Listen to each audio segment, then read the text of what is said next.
Darkness rises and light to meet it.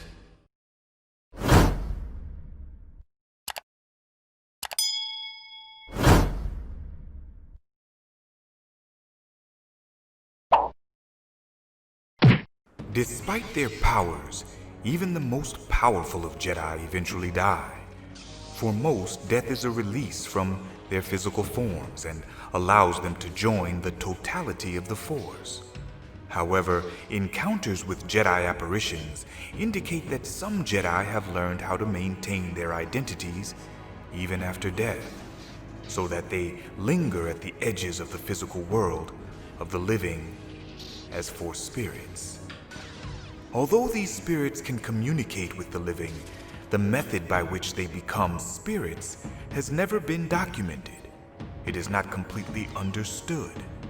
Being a Jedi does not seem to guarantee one's ability to rematerialize, and it is only assumed that the transition cannot be achieved accidentally, but rather by some deliberate effort or knowledge.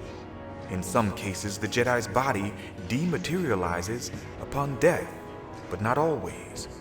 According to Luke Skywalker in a recording he made shortly after founding the Jedi Academy. And so it reads: "After my father died on the Death Star, his body vanished. I brought his armor and his mechanical remains to Endor and burned them. It seemed like the right thing to do, maybe the best thing. The idea of burial just felt wrong. I could only imagine what it must have been like for him, trapped within that armor for so many years, and I guess I hoped the flames would somehow liberate him. As I joined my friends at the victory celebration, apparitions of Obi-Wan and Yoda appeared before me. Because of my previous encounters with Obi-Wan's spirit at Yavin, Hoth, and Dagobah, I was aware that his spirit could travel across space, so I wasn't surprised to see them, so much as I was glad they had endured. Then a third apparition appeared that I recognized as my father. I cannot express the joy I felt upon seeing his face, unmasked and smiling. There are many old stories in which a Jedi becomes one with the Force, but it seems this phrase could be interpreted as a Jedi euphemism for dying, as the tales seldom indicate whether a Jedi's corpse actually vanished. Tion was able to find numerous records of Jedi that corroborated the fact that I was not the first to witness a Jedi's transition to spiritual form. 2 accounts were recorded by the ancient Jedi Nomi Sunrider, who saw the spirit of her husband, the Jedi Knight Andor Sunrider.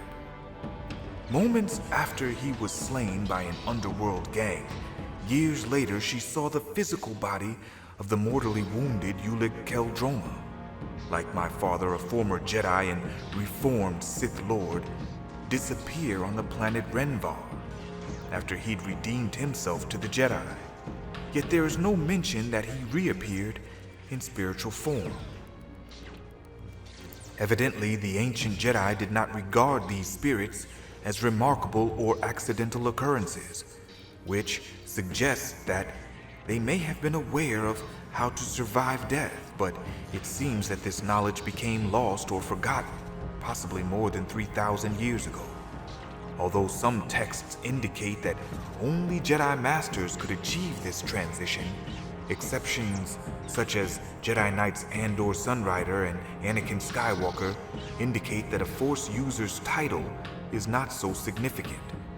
For now, I can only assume that the survival of a Jedi's consciousness beyond death may have something to do with training, as well as with the will of the Force, or with the individual's openness to the Force.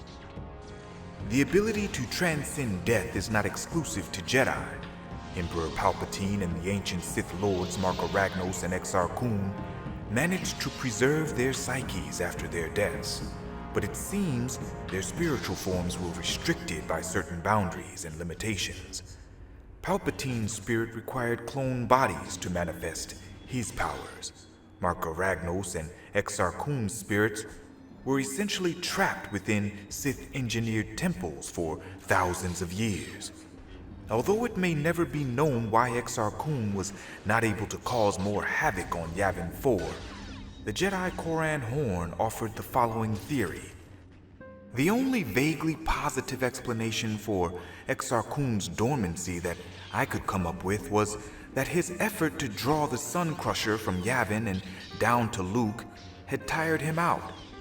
I had no way to determine how powerful Exar Kun could be, but it struck me as possible that he'd expended a lot of energy to defeat a Jedi Master.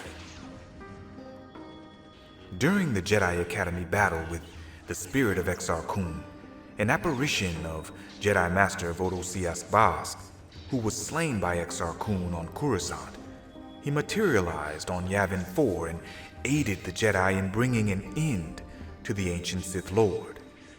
Given that an earlier effort to materialize might have thwarted Exar Kun from endangering the Jedi in the first place, it is a mystery why Vodosias Bask appeared when he did.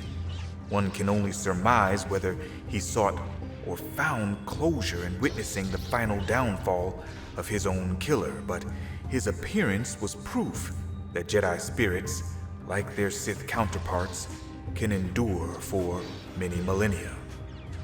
Join me next time as we discuss the Force as a source of energy, with references from Jedi Knight Leia Organa Solo.